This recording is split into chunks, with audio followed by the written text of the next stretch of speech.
There's a game you should never play in an elevator. They say if you press the wrong floors, you won't come back the same. I tried it, alone, at night.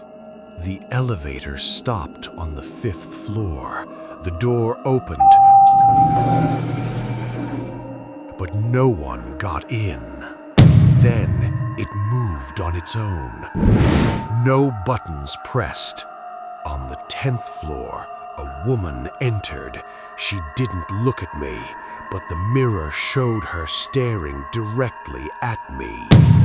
She whispered, "You weren't supposed to see me."